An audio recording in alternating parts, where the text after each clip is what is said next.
ഹൾക്കൻസ് ഫാമിൻ്റെ പുതിയൊരു വീഡിയോയിലേക്ക് എല്ലാവർക്കും സ്വാഗതം. എൻ്റെ വീട്ടിൽ മാത്രമാണോ ഇങ്ങനെയെന്ന് എനിക്കറിയാൻ പാടില്ല. ഏതപ്പനെ വെച്ച് നോക്കുമ്പോൾ ഡോണു രാവിലെ തന്നെ കാറി പൊളിച്ചിട്ടായിരിക്കും എണീക്കുന്നുണ്ടാവുക. പ്രത്യേകിച്ച് ഞാൻ അവൻ്റെ അടുത്ത് ഇല്ല എന്നുണ്ടെങ്കിൽ അമ്മേ അമ്മേ അമ്മേ എന്നുള്ളൊരു വിളിയുണ്ട്. ആ ഒരു കാറിപ്പുളി കേട്ടിട്ടാണ് ഞാൻ ദേ ഇപ്പോൾ വന്ന് അവനെടുത്തത് തന്നെ കേട്ടോ. ഡോണു എണീറ്റ് കഴിഞ്ഞാൽ പിന്നെ എൻ്റെ ഒക്കത്തുനിന്ന് താഴെ ഇറങ്ങണമെങ്കിൽ കുറച്ചധികം സമയം എടുക്കും. അത് വേറൊരു സത്യം. അപ്പം ഞാൻ നേരെ ഇവനെ കൊണ്ടുപോയത് ബാൽക്കണിയിലേക്കാണ് കേട്ടോ. കാരണം ഇവിടെ വന്നതിന് ശേഷം ഞാനായാലും പിള്ളേരായാലും വെയിൽ കൊള്ളൽ വളരെ കുറവാണ്. എനിക്ക് ആ ഒരു ബുദ്ധിമുട്ട് നല്ലോണം ഉണ്ട്. പിള്ളേർക്ക് അങ്ങനെ ഒരു ബുദ്ധിമുട്ട് വരരുതെന്ന് വിചാരിച്ചിട്ട് ഞാൻ ഇവന്മാരെ കൊണ്ട് ഇടയ്ക്ക് ഇങ്ങനെ വെയിൽ കൊള്ളിക്കാൻ വേണ്ടിയിട്ട് ബാൽക്കണിയിൽ പോകും. പക്ഷേ ജന്മമുണ്ടെന്നുണ്ടെങ്കിൽ ഡോണ് കണ്ണു തുറന്ന് നോക്കുകയൊന്നുമില്ല കേട്ടോ. എങ്ങനെയെങ്കിലും അവൻ അകത്ത് പോകണമെന്നും പറഞ്ഞിട്ടായിരിക്കും ഇരിക്കുക. ഞാനായാലും ഇപ്പം ഇടയ്ക്ക് ഇങ്ങനെ പുറത്ത് നിന്നിട്ട് വെയിലൊക്കെ കൊള്ളു കേട്ടോ. കാരണം കുറച്ച് ബുദ്ധിമുട്ടായി ഇങ്ങനെ വരുന്നുള്ള പോലെ എനിക്ക് ഫീൽ ചെയ്യുന്നുണ്ട്. അപ്പം അമ്മയാണെന്നുണ്ടെങ്കിൽ ഇതേ ഇവിടെ പെസഹാപ്പം കുറുക്കൊക്കെ റെഡിയാക്കാനായിട്ടുള്ള സ്റ്റാർട്ടിങ്ങിലാണ്. അപ്പം ഇന്നത്തെ വീഡിയോ നമ്മുടെ പെസഹ വ്യാഴാഴ്ചത്തെ വീഡിയോ ആണ് കേട്ടോ. ഈ ഏതപ്പൻ ഈ കസേരയും പൊക്കിക്കൊണ്ട് പോണത് വേറെ ഒന്നിലേക്കല്ല, അടുക്കളയിലേക്കാണ്. അവിടെ ചെന്നിട്ട് അവനിട്ട് ഇളക്കാൻ വേണ്ടിയിട്ടാണ്, അവിടെ കയറി നിൽക്കാൻ വേണ്ടിയിട്ടാണ് കേട്ടോ ഈ കസേരയും കൊണ്ട് പോകുന്നത്. ചാച്ചനാണെന്നുണ്ടെങ്കിൽ വെളുപ്പിനുള്ള ക്ലയൻറ്റിൻ്റെ ഇത് കഴിഞ്ഞതിന് ശേഷം വീട്ടിലേക്ക് വന്നു. അപ്പോൾ ഇനി ഉച്ചയ്ക്ക് ശേഷം പോയാൽ മതി. അപ്പം ഞാൻ എന്ത് ചെയ്യുന്നു വെച്ച് കഴിഞ്ഞാൽ ഡോണുവിനെ ചാച്ചനെ ഏൽപ്പിച്ചിട്ട് ഞാൻ എൻ്റേതായിട്ടുള്ള കുറച്ച് പണിയിലേക്ക് കിടക്കാമെന്ന് വിചാരിച്ചു. സാധാരണ നമ്മൾ എല്ലാ ദിവസവും വീട് ക്ലീൻ ചെയ്യണതാണെന്നുണ്ടെങ്കിലും ഈ ഒരു വെള്ളിയാഴ്ചയാണല്ലോ, ഈസ്റ്ററൊക്കെ വരുമല്ലേ. അപ്പം ഞാൻ വിചാരിച്ചു ഒന്നും കൂടി അങ്ങ് നമുക്ക് വൃത്തിയാക്കി വെക്കാമെന്ന് വിചാരിച്ചു. കാരണം പിള്ളേരുള്ള വീടാണ്. നമ്മൾ എത്രത്തോളം ക്ലീൻ ആക്കിയാലും എന്തെങ്കിലുമൊക്കെ പൊടിയോ അല്ലെങ്കിൽ എന്തെങ്കിലും നമ്മൾ കഴിക്കാൻ കൊടുത്താൽ തന്നെ പ്ലേറ്റിൽ ഇടുന്നതിനും പകരം തറയിലിട്ടിട്ടുണ്ടാവും അവന്മാർ. അപ്പോൾ ടോയ്സൊക്കെ ഒന്ന് ഒതുക്കി വെച്ച് എല്ലാം കൂടി ഒന്നും കൂടി ഒന്ന് ക്ലീൻ ചെയ്യാൻ എനിക്ക് ഒരു തൃപ്തിക്ക് വേണ്ടിയിട്ട്. കാരണം പെസഹ വ്യാഴാഴ്ച ഇങ്ങനെ ക്ലീൻ ചെയ്യാൻ ചൂലൊക്കെ എടുത്ത് വന്നു കഴിഞ്ഞപ്പോൾ അമ്മ പറഞ്ഞു, ഇന്ന് അങ്ങനെ വലിയ കട്ടപ്പണിയൊന്നും എടുക്കാൻ പാടില്ല എന്ന് പറഞ്ഞപ്പോൾ ഞാൻ പറഞ്ഞു, കട്ടപ്പണിയല്ല, നമ്മൾ പൊതുവെ ഇങ്ങനെ വീട്ടിൽ ചെയ്യുന്ന ആ ഒരു പരിപാടി ഉണ്ടല്ലോ, അത് മാത്രമേ ചെയ്യണുള്ളൂ, വലിയ കട്ടപ്പണിയൊന്നും ഞാൻ എടുക്കാൻ പോകണില്ല എന്ന് പറഞ്ഞിട്ടാ. അങ്ങനെ അവിടെ ഇവിടെയൊക്കെ ഒന്ന് അടിച്ച് വന്നപ്പോഴത്തേക്കും ചെക്കന്മാരുടെ ടോയ്സ് ആസ് യൂഷ്വൽ നമ്മൾ എപ്പോൾ അടിച്ചു കഴിഞ്ഞാൽ ഇപ്പോൾ രാവിലെ അടിച്ചിട്ട് ഉച്ചയ്ക്ക് അടിക്കുകയാണെങ്കിലും എവിടെ നിന്നെങ്കിലൊക്കെ ഉമ്മാരുടെ ടോയ്സ് കിട്ടും. എന്നിട്ട് നമ്മളിങ്ങനെ അടിച്ച് വരുമ്പോൾ കിട്ടുന്ന ആ ടോയ്സ് ഉണ്ടല്ലോ, ആ ടോയ്സ് പെറുക്കാൻ വേണ്ടിയിട്ട് ചേട്ടൻ അനിയനും കൂടി ഓടിങ്ങ് വരും. അതേപോലെ തന്നെ ഞാൻ തിരിച്ചു ഓടിക്കും, ഇതിൽ കൈ തുടരുമെന്നും പറഞ്ഞിട്ട്. ഈ ഒരു ഈസ്റ്റർ ഇങ്ങനെ അടുത്തടുത്ത് വരുമ്പോൾ ഞാൻ ശരിക്കും എൻ്റെ നാട്, പ്രത്യേകിച്ച് എൻ്റെ ഇടവകപ്പള്ളി, എൻ്റെ വീട്, പപ്പേനെ ഒക്കെ ഭയങ്കരമായിട്ട് മിസ് ചെയ്ത്. കാരണം വെള്ളിയാഴ്ചയാണല്ലോ നമ്മൾ എന്താ പറയുക, പെസഹ വ്യാഴം, ദുഃഖവെള്ളി, ദുഃഖശനി, ഈസ്റ്റർ, ഈ ഒരു 4 ദിവസം അടുപ്പിച്ച് നമ്മൾ പള്ളിയിൽ പോക്ക് തന്നെയായിരിക്കും. അപ്പോൾ ആ പള്ളിയിൽ പോകുമ്പോൾ കിട്ടുന്ന ആ ഒരു ഫീൽ ഉണ്ടല്ലോ, അത് പറഞ്ഞറിയിക്കാനായിട്ട് പറ്റില്ല. അത് എത്രത്തോളം എല്ലാവർക്കും ആ ഒരു ഫീലിങ്സ് കിട്ടുമെന്ന് എനിക്കറിയില്ല കേട്ടോ. പക്ഷെ എന്നെ സംബന്ധിച്ച് എൻ്റെ ആ ഒരു ഇടവകപ്പള്ളിയിൽ പോയിട്ട് കുർബാന കാണുക, പ്രത്യേകിച്ച് ഇങ്ങനത്തെ വലിയ വലിയ ആഴ്ചകളിലെ കുർബാന, അതേപോലെ ആ പള്ളിയകത്ത് കയറി നിൽക്കുമ്പോഴുള്ള ആ ഒരു ബ്ലെസ്സിങ്സ് ആണോ, ഒരു പീസ്ഫുൾ മൈൻഡ് കിട്ടുകയാണോ എന്താണെന്ന് എനിക്കറിയില്ല. ആ പള്ളിയകത്ത് കയറി കഴിയുമ്പോൾ എനിക്ക് ഭയങ്കര സമാധാനമായിരിക്കും.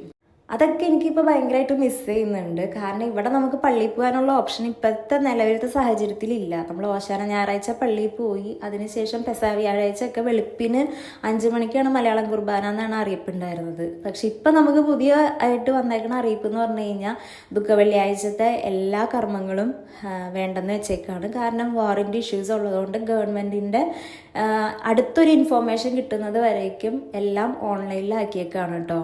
നമ്മൾ ദുഃഖവെള്ളിയാഴ്ച റാസൽ ഗൈമേലെ പാതുവ ചർച്ചിൽ പോകണം എന്നൊക്കെയാണ് വിചാരിച്ചിട്ടുണ്ടായിരുന്നത്. പക്ഷെ അതൊക്കെ നമുക്ക് ക്യാൻസലാക്കേണ്ടി വന്നു.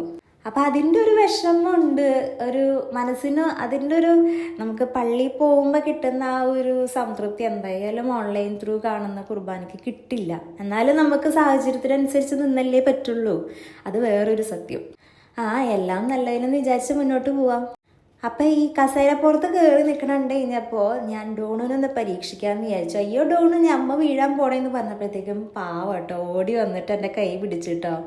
അങ്ങനെ അവൻ്റെ കൈയും പിടിച്ച് ഞാനങ്ങ് ഇറങ്ങി. ഇത് കണ്ടു കഴിഞ്ഞപ്പോൾ ചാച്ചന് അത്രയ്ക്ക് അങ്ങോട്ട് സുഖിച്ചില്ല കേട്ടോ. ചാച്ചന് അവിടെ കുശുമ്പ് കയറി, കുശുമ്പ്. എനിക്കൊരു പെങ്കൊച്ചുണ്ടായിരുന്നെങ്കിൽ എന്നുള്ള ആസ് യൂഷ്വൽ ഡയലോഗ് അവിടെ വരികയും ചെയ്തു കേട്ടോ. അങ്ങനെ റൂമൊക്കെ ക്ലീനാക്കി, ബാക്കി തുടയ്ക്കൽ വേണ്ട എന്ന് വിചാരിച്ചു. കാരണം തുടയ്ക്കാൻ മാത്രമുള്ള പൊടിയൊന്നും ഇവിടെ ഉണ്ടായിരുന്നില്ല. അപ്പം പിന്നെ വേണ്ട, കാരണം തലേ ദിവസം വൈകുന്നേരം ഒരു കഴിഞ്ഞതാണ്. അങ്ങനെ അടിച്ചൊക്കെ ഇട്ട് മൊത്തത്തിൽ അങ്ങ് ക്ലീൻ ആക്കിട്ടോ. ഇതിൻ്റെ ഇടയിൽ കുറേ വീഡിയോസ് എടുക്കാനായിട്ട് നമുക്ക് പറ്റുണ്ടായിരുന്നില്ല. കാരണം അപ്പോഴത്തേക്കും ചേട്ടനും അനിയനും കൂടി ഇവിടെ നല്ല പൊരിഞ്ഞ വഴക്കായിട്ടോ. ആഹാ, ഇങ്ങനെ വീട് മൊത്തം ക്ലീൻ ആയിട്ട് കിടക്കണം തന്നെ എന്ത് രസമല്ലേ. ഇത് എത്ര നേരത്തേക്ക് ഉണ്ടാവുമെന്നൊന്നും എനിക്കറിയാൻ പാടില്ല. എന്തായാലും ഉള്ള സമയം ഇങ്ങനെ തന്നെ അങ്ങ് കിടക്കട്ടെ എന്ന് ഞാനും വിചാരിച്ചിട്ടാ. അപ്പം കിച്ചൺ എന്തായാലും ലാസ്റ്റ് നമ്മൾ ക്ലീൻ ആക്കുള്ളൂ. ഇനി നമ്മൾ കാണാൻ പോകുന്ന ക്ലിപ്പിങ്സ് എന്ന് പറഞ്ഞു കഴിഞ്ഞാൽ വൈകുന്നേരത്തെ പെസഹാപ്പം മുറിക്കണേൻ്റെ ക്ലിപ്പിങ്സ് ആയിരിക്കും കേട്ടോ. അതിൻ്റെ ഇടയിലുള്ളതൊന്നും നമുക്ക് എടുക്കാൻ പറ്റിയിട്ടുണ്ടായിരുന്നില്ല.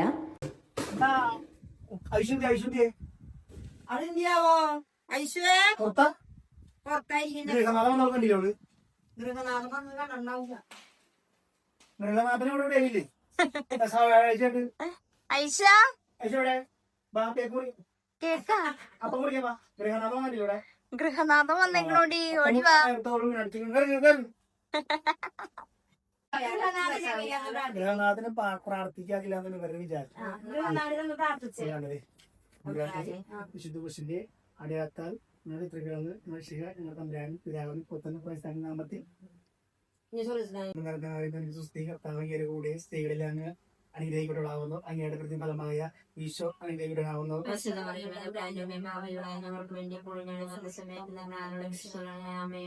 എനിക്ക് ചിരി വന്നത് വേറെ ഒന്നുകൊണ്ടല്ല, നമ്മൾ കുടുംബ പ്രാർത്ഥന എത്തിക്കുമ്പോൾ ചാച്ചൻ്റെ സ്വർഗസ്ഥനായ നന്മ നിറഞ്ഞ മറിയം കേട്ട് കഴിഞ്ഞിട്ടുണ്ടെങ്കിൽ ഉണ്ടല്ലോ, അയ്യോ ഭയങ്കര സ്പീഡിലായിരിക്കും പോവുക. നമുക്ക് ഈ ആൾക്കൂട്ടത്തിൻ്റെ ഇടയിൽ ഇങ്ങനെ നിർത്തി നിർത്തി ചെല്ലുക എന്ന് പറയുന്നത് ചാച്ചനും ഭയങ്കര ബുദ്ധിമുട്ടുള്ള കാര്യമാണ്. എന്തോ ഭാഗ്യത്തിന് ഇപ്പം കറക്റ്റായിട്ട് ചൊല്ലാൻ പറ്റിയിട്ടോ, അതുകൊണ്ട് ഞാൻ ചിരിച്ചതാണ്. കുടുംബനാഥനാണല്ലോ പ്രാർത്ഥനകളൊക്കെ ചെല്ലണ്ടേ, അപ്പം അതൊക്കെ ഇങ്ങനെ പഠിച്ചു വരുന്നതേ ഉള്ളൂ കേട്ടോ ആള്.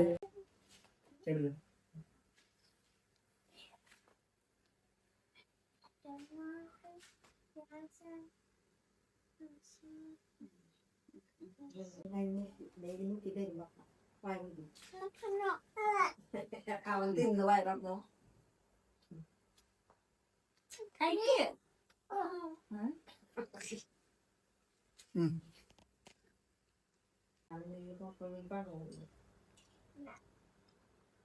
ജീപ്പിത്തല്ല ഞായറാഴ്ച കൊണ്ടുവരണം പോയെ.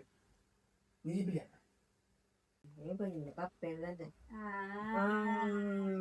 ഇഞ്ഞിട്ടാണ്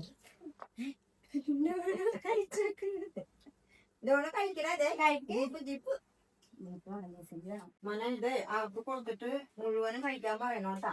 ബാക്കി വന്നു കഴിഞ്ഞാൽ പണ്ട് കാലത്തെങ്കിലും ഉണ്ടല്ലോ പാത്രങ്ങളൊക്കെ നന്നായിട്ട് കഴുകി കിണറിന് ഒഴിക്കുമെന്നാണ് കാരണവന്മാര് പറഞ്ഞു കേട്ടത്.